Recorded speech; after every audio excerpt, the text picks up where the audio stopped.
നമ്മൾ കൃപാസനത്തിൽ എത്തിച്ചേരുമ്പോൾ പുതുതായിട്ട് എടുത്തുന്ന ആൾക്കാരും പ്രത്യേകം ശ്രദ്ധിക്കേണ്ട കാര്യമാണ്.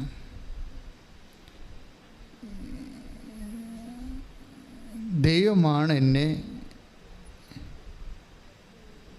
എൻ്റെ ഈ കഷ്ടപ്പാടിൻ്റെ കാലത്ത് എന്നെ ഇവിടെ കൊണ്ടുവന്നത്. ഇത് എല്ലാവർക്കും അറിയാം, ഇത് ദൈവമാണ് കൊണ്ടുവന്നതെന്നൊക്കെ അറിയാം. പക്ഷെ എന്നാ പ്രോബ്ലം എന്ന് വെച്ച് കഴിഞ്ഞാൽ ഇൻവെസ്റ്റ്മെൻറ്റ് നിങ്ങളുടെ വിഷയമായിട്ട് ആനുപാതികമല്ല. അതാ പ്രശ്നം. ഇൻവെസ്റ്റ്മെൻറ്റ് എന്ന് പറയുന്നത് ദൈവമാണ് കൊണ്ടുവന്നതെന്നറിയാം, ബട്ട് അവരുടെ ഒരു മിനിമം ഡൗട്ട് ചില ആൾക്കാർ നിലനിർത്തുന്നുണ്ട്. ഒക്കുമായിരിക്കും അല്ലേ? ചിലക്ക് കൃപാസനം മാതാവിൽ അനുഭവമില്ലാത്ത കൊണ്ട് വിശ്വാസം ചിലർക്ക് ആദ്യഘട്ടങ്ങളിൽ കുറവായി വരാം. ചിലർക്ക് അവരിൽ തന്നെ വിശ്വാസമില്ല. അവർ ചിന്തിക്കണം, എനിക്ക് ഉടമ്പടി പൂർത്തിയാക്കാൻ പറ്റുമായിരിക്കുമോ? അവർ തന്നെ എനിക്ക് ഉടമ്പടി പൂർത്തിയാക്കാൻ പറ്റുമോ? അപ്പോൾ ഇത് ഉടമ്പടി എന്ന് പറയുമ്പോൾ ഇതെൻ്റെ വലിയ മഹാസംഭവമാണ്, ഇത് ആർക്കും ചെയ്യാൻ പറ്റാത്ത കാര്യമാണെന്നുള്ളൊരു ധാരണയിലാണ് അവരങ്ങനെ പറയണത്. പക്ഷേ ഇത് ശരിക്കും പറഞ്ഞാൽ സിമ്പിളാണ്. സാധാരണ അതിന് നിങ്ങൾ ചെയ്യേണ്ട കാര്യങ്ങൾ, സാക്ഷ്യങ്ങൾ, ഈ സന്ത്രാസമൊന്നുമില്ലാതെ ഇങ്ങനെ സാക്ഷ്യങ്ങൾ കേട്ടുകൊണ്ടിരിക്കണം. സാക്ഷ്യങ്ങളിങ്ങനെ സാക്ഷ്യങ്ങൾക്കുള്ള പ്രശ്നത്തിൽ നിങ്ങൾക്കറിയാം, സാക്ഷ്യങ്ങളുടെ പോക്ക് എന്ന് പറയുന്നത് ഒരു ധ്യാനകേന്ദ്രമായതുകൊണ്ട് സ്വാഭാവികമായി അവിടെ ദൈവം പ്രവർത്തിക്കും. അങ്ങനെ വരുന്ന സ്വാഭാവിക സാക്ഷ്യങ്ങളല്ല ഇവിടുത്തെ പ്രശ്നം. ഇവിടുത്തെ സാക്ഷ്യത്തിന് ഒരു ദൈവികമായ ലക്ഷ്യമുണ്ട്. എന്താണ് ലക്ഷ്യം? ആ ലക്ഷ്യം അമ്മയുടെ പ്രത്യക്ഷീകരണം സഭ സ്ഥിരീകരിക്കണം. അതാണ് പ്രശ്നം. അപ്പോൾ നമ്മുടെ പ്രശ്നം അല്ലത്, അത് ദൈവത്തിൻ്റെ പ്രശ്നമാണ്. അമ്മയുടെ പ്രത്യക്ഷീകരണം സമയഘടികാരം നെഞ്ചിൽ ചാർത്തി 10-8 സൂചി കാണിച്ച് ദുരന്തമുണ്ടാകാൻ പോണ പ്രാർത്ഥിക്കണമെന്ന് 2004 പ്രത്യക്ഷപ്പെട്ട് സന്ദേശം നൽകിയ അമ്മയുടെ ഈ പ്രത്യക്ഷീകരണം തിരുസഭ അംഗീകരിച്ച് ലോകത്തിന് മാതാവിൻ്റെ സന്ദേശം കൈമാറണം. അതാണ് അതിനു വേണ്ടിയാണ് ഉടമ്പടി തന്നിരിക്കുന്നത്. ഉടമ്പടി തന്നതിൻ്റെ കാരണം ഇപ്പോൾ എത്രയോ സ്ഥലങ്ങളിൽ പ്രത്യക്ഷീകരണം നടക്കുന്നു. അവിടെ ഒന്നും കൊടുക്കാത്ത ഒരു പ്രത്യേക രക്ഷാകര പദ്ധതി ആദ്യം 2015 ഈ അമ്മയുടെ പ്രത്യക്ഷീകരണത്തിൻ്റെ 10ാമത്തെ വർഷത്തിൽ, അത് 10ാം വർഷമായെന്ന് എനിക്ക് പോലും അതിനെക്കുറിച്ചൊരു കോൺഷ്യസ് ഇല്ലായിരുന്നു. കാര്യം കൃപാസനം വേറൊരു മോഡ് ഓഫ് സർവീസിൽ നന്നായിട്ട് പോയിക്കൊണ്ടിരുന്ന കാര്യമായിരുന്നു അത്. അപ്പോൾ ശുശ്രൂഷയ്ക്ക് പഞ്ഞമില്ലായിരുന്നു, ആൾക്കാർക്ക് കുറവില്ലായിരുന്നു, ഭംഗിയായിട്ട് പോയിക്കൊണ്ടിരിക്കുകയായിരുന്നു. 2015 ആദ്യമായിട്ട് പ്രത്യക്ഷീകരണ പ്രാർത്ഥന എന്ന് പറയുന്നത്. അപ്പോഴാണ് ഞാൻ പ്രത്യക്ഷീകരണ പ്രാർത്ഥന കിട്ടി. എന്താണ്? അമ്മ ആഗ്രഹിക്കുന്ന ഒരു കൃപാവര പദ്ധതി. അതൊന്നും എൻ്റെ വാക്കുകളൊന്നുമല്ല. അമ്മ ആഗ്രഹിക്കുന്ന ഒരു കൃപാവര പദ്ധതി കൃപാസനത്തിലും ഞങ്ങളുടെ കുടുംബത്തിലും നിറവേറാൻ ഇടയാക്കണമേ എന്നായിരുന്നു ആദ്യത്തെ പ്രത്യക്ഷീകരണ പ്രാർത്ഥനയുടെ ജിസ്റ്റ് എന്ന് പറയുന്നത്. അത് ആൾക്കാർ 6 മാസം പ്രാർത്ഥിച്ചപ്പോഴാണ് അമ്മ ആഗ്രഹിക്കുന്ന കൃപാവര പദ്ധതിയായിട്ടാണ് ഈ ഉടമ്പടി വരണത്. അമ്മ ആഗ്രഹിക്കുന്ന ഒരു കൃപാവര ദൈവികമായ പദ്ധതി എന്തിനാണ്? കൃപാസനത്തിലും ഞങ്ങളുടെ കുടുംബത്തിലും. അപ്പോൾ കുടുംബം അതിനകത്തുണ്ടേ. അപ്പോൾ കുടുംബത്തെ ഓറിയൻറ്റേറ്റ് ചെയ്തുകൊണ്ടാണ് ഈ അമ്മ ഇത് തന്നിരിക്കുന്നത്. അപ്പോൾ തന്നെ ഉടമ്പടിയുടെ എല്ലാ വിഷയങ്ങളിലും കുടുംബജീവിതം തന്നെയാണ്. കുടുംബജീവിതം എന്ന് പറയണത് അതിനകത്ത് ജോലി, വീട്, വിവാഹം. നിങ്ങളവർക്ക് എപ്പോഴും അവർക്ക് എന്താ എപ്പോഴും ഇതൊക്കെ തന്നെ പറഞ്ഞുകൊണ്ടിരിക്കണത് എന്ന് എന്നുവെച്ചാൽ നമ്മളെപ്പോഴും പറയണത് എന്താണ്? മാനുഷ്യമായ വിഷയങ്ങൾ തന്നെയാണ് പറയണത് എല്ലാം. അതിൻ്റെ കാരണം വെച്ച് കഴിഞ്ഞാൽ കുടുംബം എന്ന് പറയണത് ഇതിനകത്ത് ഒരു പ്രധാനപ്പെട്ട ഫോക്കൽ പോയിൻ്റാണ്. കാര്യം കുടുംബം തകർച്ച നേരിടുന്ന, ദുരന്തം ഉണ്ടാകാൻ പോണ പ്രാർത്ഥിക്കണമെന്ന് പറയുമ്പോൾ നമ്മൾക്കറിയാം. അപ്പം ഞാൻ ചരിച്ചത് ഉടനെ പിറ്റേ മാസമാണ് സുനാമി ഉണ്ടായത്. പിന്നെ ഉടനെ ചിക്കൻ ഗുനിയ ഉണ്ടായി 2 കൊല്ലം കഴിഞ്ഞപ്പോൾ. പിന്നെ ഒരു 3 കൊല്ലം കഴിഞ്ഞപ്പോൾ നിപ്പ വൈറസ് വന്നു. പിന്നെ 2018 വന്നപ്പോൾ പ്രളയം വന്നു. 19 കോവിഡ് വന്നു. ഇങ്ങനെ ദുരന്തത്തിൻ്റെ ഒരു ഘോഷയാത്ര തന്നെ വന്നു. അപ്പം ഞാനും ആ ലെവലിലാണ് ചിന്തിച്ചുകൊണ്ടൊക്കെ ഇരിക്കണത്. പക്ഷേ എന്നാലും പ്രാർത്ഥന തന്നിരിക്കുന്നത് എന്താണ്? പ്രാർത്ഥന തന്നിരിക്കുന്നത് അമ്മ ആഗ്രഹിക്കുന്ന ഒരു കൃപാവര പദ്ധതി കൃപാസനത്തിലും ഞങ്ങളുടെ കുടുംബത്തിലുമെന്നാണ് കിടക്കുന്നത്. ആ പ്രാർത്ഥനയിൽ 2015 ആ വെളിപാട് പ്രത്യക്ഷീകരണം, ആദ്യത്തെ പ്രത്യക്ഷ പ്രാർത്ഥന അതാണ്. അപ്പോഴേ കുടുംബമുണ്ട്. അപ്പോൾ ഏറ്റവും വലിയ ദുരന്തം എന്ന് പറയണത് ഞാൻ വിചാരിച്ചത് പ്രകൃതി ദുരന്തമായിരിക്കും എന്നാണ്. പക്ഷേ ഇപ്പോഴെന്താ ഈശോ പറയണത്? പ്രകൃതി ദുരന്തം മാത്രമല്ല, ഈ കാലങ്ങളിൽ ഏറ്റവും വലിയ ദുരന്തം സംഭവിച്ചത് കുടുംബങ്ങളിലല്ലേ? ഈ കാലങ്ങളിൽ ഏറ്റവും വലിയ ദുരന്തം സംഭവിച്ചത് കുടുംബങ്ങളിൽ ദുരന്തം സംഭവിച്ചാൽ പിന്നെ പ്രകൃതി സമാധാനമായിട്ടും കാര്യമില്ല. പിന്നെ കുടുംബം ദുരിതം അനുഭവിച്ചു. ഇപ്പം ചില ആൾക്കാർ വണ്ടി ഇടിച്ച് ചാകട്ടെ, എല്ലാം പെണ്ണുമ്പോൾ വഴക്കിട്ട് പോയില്ല, കുഞ്ഞുങ്ങളും പോയി, എനിക്കാരുമില്ല, പിന്നെ ചത്താലെന്താ? മറ്റുള്ള ദുരന്തങ്ങളെല്ലാം ആൾക്കാർക്ക് സെക്കൻഡറിയാണ്. നമ്മളെന്തിനാണ് രോഗമില്ലാതിരിക്കണം? എൻ്റെ കുഞ്ഞുങ്ങളെ പോറ്റണം. രോഗമില്ലാതിരിക്കണമെന്ന് ആഗ്രഹിക്കുന്നതിൻ്റെ പ്രധാനപ്പെട്ട ഘടകം എന്താണ്? എനിക്ക് ഒരമ്മ രോഗമില്ലാതിരിക്കണമെന്ന് ആഗ്രഹിക്കുന്നത് എന്തുകൊണ്ടാണ്? എൻ്റെ കണ്ണടയുന്നവരെ എൻ്റെ വരെ എങ്കിൽ എൻ്റെ കുഞ്ഞുങ്ങൾ എവിടെയെങ്കിലും ഒന്ന് എത്തിക്കണം. കുടുംബമാണ് പ്രശ്നം. അപ്പോൾ ഈ കൃപാസനത്തിൻ്റെ ഫോക്കൽ പോയിൻ്റ് ദൈവികമായ ലക്ഷ്യങ്ങളിൽ ഫോക്കസ് ചെയ്തിരിക്കുന്ന കുടുംബത്തെയാണ്. ഈ കുടുംബം ലോകം മുഴുവൻ തകർന്നുകൊണ്ടിരിക്കുകയാണ്. അതിൻ്റെ ഒരു ചീവ് ഇപ്പോഴാണ് നമുക്ക് തട്ടണമെന്ന്. യൂറോപ്പൊക്കെ നേരത്തെ തകർന്നതിൻ്റെ കൂടെ പള്ളിയും തകർന്നു. കുടുംബം തകർന്നപ്പോൾ പള്ളിയും തകർന്നു. ഞാൻ ചില രാജ്യങ്ങളിൽ ചെന്നപ്പോൾ അവിടെ കരാട്ട പ്രാക്ടീസ് ചെയ്യുകയാണ്. അച്ഛാ കുടുംബം തകർന്നു അവിടെ. അപ്പോൾ എന്ത് പ്രശ്നം കഴിഞ്ഞാൽ കുടുംബം തകർന്ന് പള്ളി തകരും, അതുപോലെ തന്നെ സഭ തകരും, എല്ലാം തീരും. കാരണം ദൈവത്തിൻ്റെ പദ്ധതികൾ കുടുംബത്തോടാണ് ആദ്യകാലം മുതലേ ഉണ്ടായിരുന്നത്. അപ്പോൾ നിങ്ങളെപ്പോഴും ശ്രദ്ധിക്കേണ്ട, ഇപ്പോൾ ഡൈവേഴ്സുകാരും കോടതി കൊടുത്തിരിക്കുന്നവരും അതിൻ്റെ റിസൾട്ടിന് വേണ്ടി ഉടമ്പടി ചെയ്തിരിക്കുന്നവരും ഒക്കെ മനസ്സിലാക്കേണ്ടത്, നിങ്ങൾ വിചാരിക്കണത് എങ്ങനെയെങ്കിലും ഈ കാലമാടനിടയ്ക്ക് രക്ഷപ്പെടണം, അല്ലെങ്കിൽ അവളുടെ പഠിപ്പിൻ്റെ അധ്യത്വമാണ്, അവൾ പോയിട്ട് അവിടെ വേറെ ആൾക്കാരെ കമ്പനി അടിക്കുകയാണ്. അറിയാൻ പാടില്ലേ, ഇയാൾ സ്വന്തമായിട്ട് കൃതിക്കാണ് ഇവിടെ നാട്ടിലിരുന്നുകൊണ്ട് കൃതിക്കാണ്. അവളുടെ ഡ്യൂട്ടി കൊണ്ട് ഭാരം കൊണ്ട് ചിലപ്പോൾ സമയത്ത് വിളിക്കുമ്പോൾ ഫോൺ എടുക്കത്തില്ല. എടുക്കാഞ്ഞിട്ടല്ല, എടുക്കാൻ പറ്റത്തില്ല. അതൊക്കെ നിങ്ങളൊക്കെ ഹോസ്പിറ്റലിൽ ചെന്നാൽ മാത്രമേ അറിയാൻ പറ്റത്തുള്ളൂ. അത് വർക്ക് ചെയ്യുന്ന സ്ഥലത്ത് ചെന്നാൽ മാത്രമേ അവരെന്തുമാത്രം പ്രഷർ, ടെൻഷൻ, ഇതൊന്നും മനസ്സിലാക്കാനുള്ള ഒരു സ്നേഹം കുറച്ച് കഴിയുമ്പോൾ ആൾക്കാർക്ക് നഷ്ടപ്പെട്ടു പോകും. ഈ അകൽച്ച എന്ന് പറയുമ്പോൾ മലയാളികളുടെ ഏറ്റവും വലിയ ഈ വരാൻ പോണ ഏറ്റവും വലിയ പ്രോബ്ലം എന്ന് പറയുന്നത് അകൽച്ചയാണ്. ശരിക്കും നമ്മൾ കുടുംബത്തിൽ വരുമ്പോൾ ഒരു മിനിമം കാഷ്വാലിറ്റി നമുക്ക് കുടുംബത്തിൽ ഒരുമിച്ച് ജീവിക്കുമ്പോൾ ഉണ്ടാകും. ഒരുമിച്ച് ജീവിക്കുമ്പോൾ ഇഷ്ടാനിഷ്ടങ്ങളൊക്കെ ഉള്ള കാരണവും താല്പര്യങ്ങളൊക്കെ വ്യക്തിപരമായത് കാരണം ചില ക്രാഷ് ഉണ്ടാകും. പക്ഷേ അത് 10% പക്ഷേ അകന്നിരിക്കുമ്പോൾ ഉള്ള ക്രാഷ് ഒരു 50% വരെ ചെല്ലും. എന്താ കാര്യത്തിൽ ഈ അകന്നിരിക്കുമ്പോഴുള്ള റിലേഷൻസ് മുഴുവൻ ഇക്കണോമിക് ഫൈനാൻസ് റിലേഷനാണ്. Not body relation, not mental relation. സ്കൈപ്പിലൊക്കെ കാണാമെന്നൊക്കെ പറഞ്ഞാൽ കുറച്ച് ബോറടിക്കത്തില്ല മനുഷ്യന്. എന്തൊക്കെ പറഞ്ഞാലും മനുഷ്യന് ബോറെന്ന് പറഞ്ഞ സാധനം ഉണ്ടല്ലോ, അത് കുറച്ച് കഴിയുമ്പോൾ അടിക്കും നമുക്കിട്ട് വന്ന്.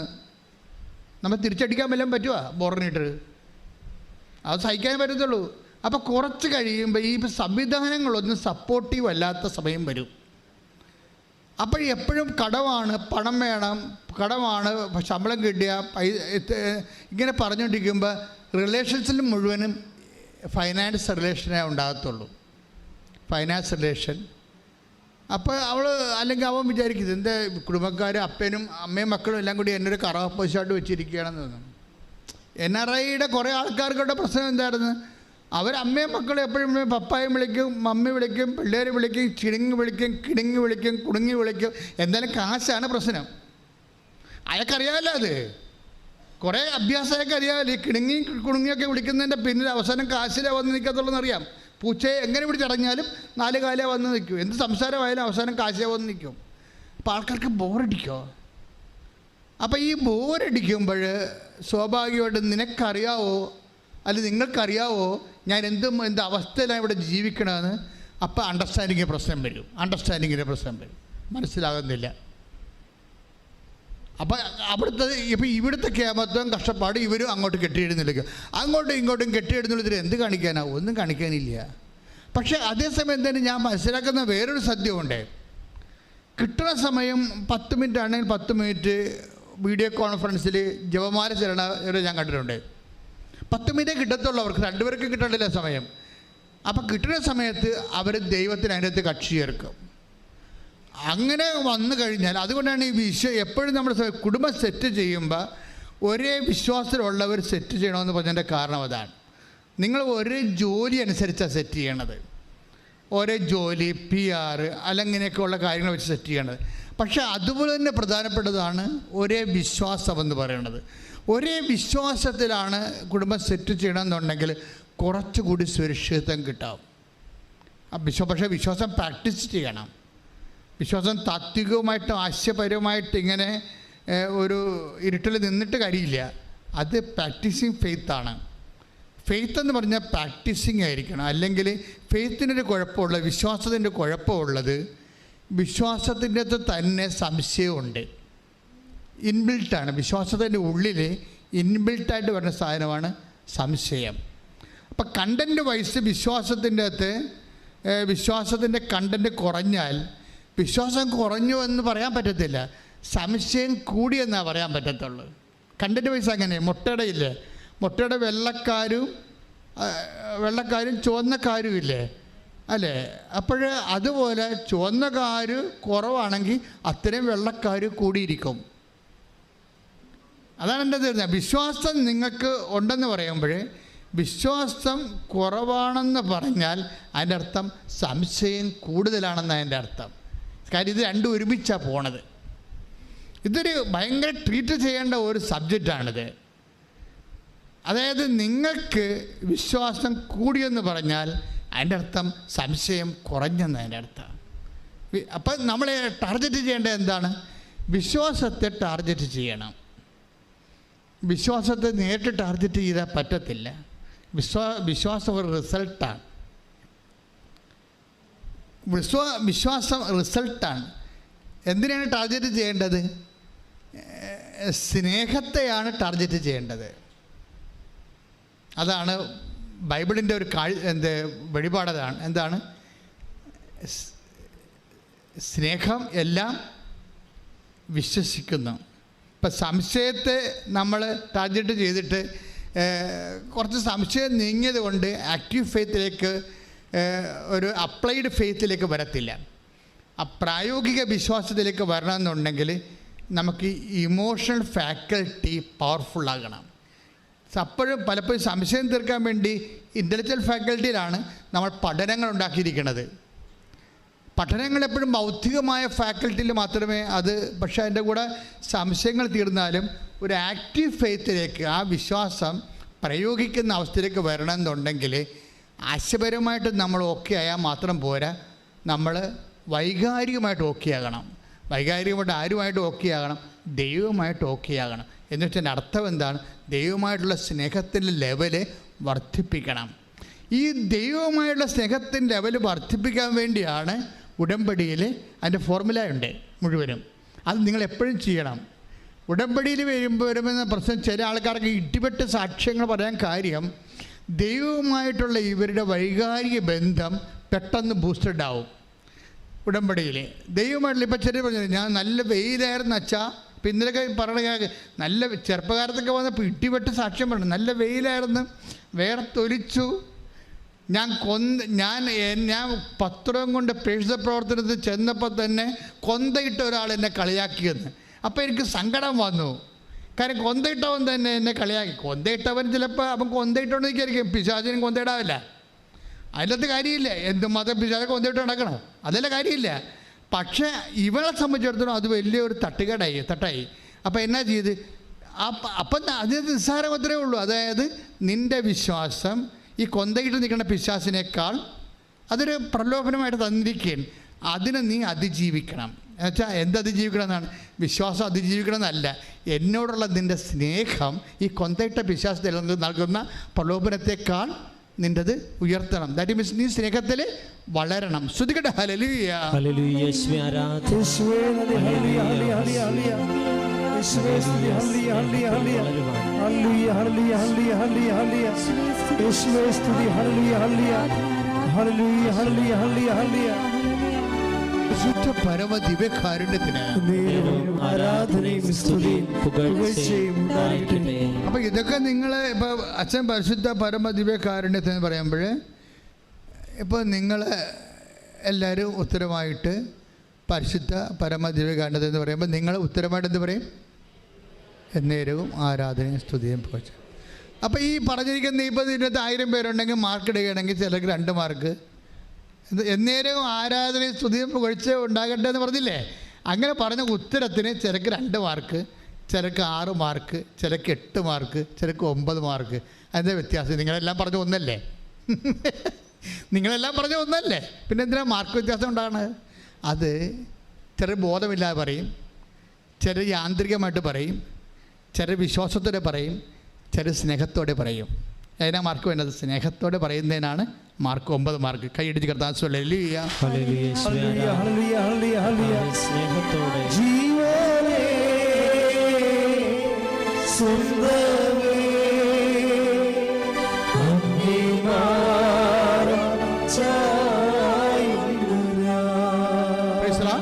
അപ്പം എപ്പോഴും നമ്മൾ ശ്രദ്ധ വേണ്ടത്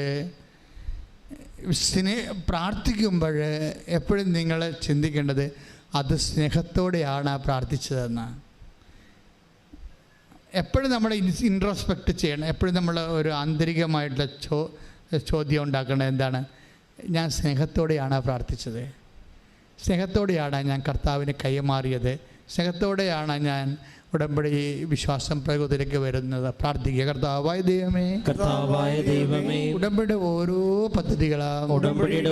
പദ്ധതികളും പ്രക്രിയകളും ഞാൻ നിറവേറ്റുമ്പോൾ ദൈവസ്നേഹത്തോടെ നിറവേറ്റുവാൻ എന്നെ സഹായിക്കണമേ. ഇത് പെട്ടെന്ന് ബൂസ്റ്റപ്പ് ആവും സ്നേഹത്തെ നിങ്ങൾ അഡ്രസ്സ് ചെയ്ത് കഴിഞ്ഞാൽ. ഇപ്പം ഞാനൊക്കെ വന്ന ഒരു വഴിയാണ് ഞാൻ നിങ്ങൾ പറയണത്. ഞാൻ വന്ന വഴിയൊന്നുമല്ല, ബൈബിളിലുള്ള എല്ലാം ഈ ടൈപ്പാണ്. ഇന്നലെ കെസ്സിയ എന്നും പറഞ്ഞൊരു മോളുടെ സാക്ഷ്യങ്ങൾ.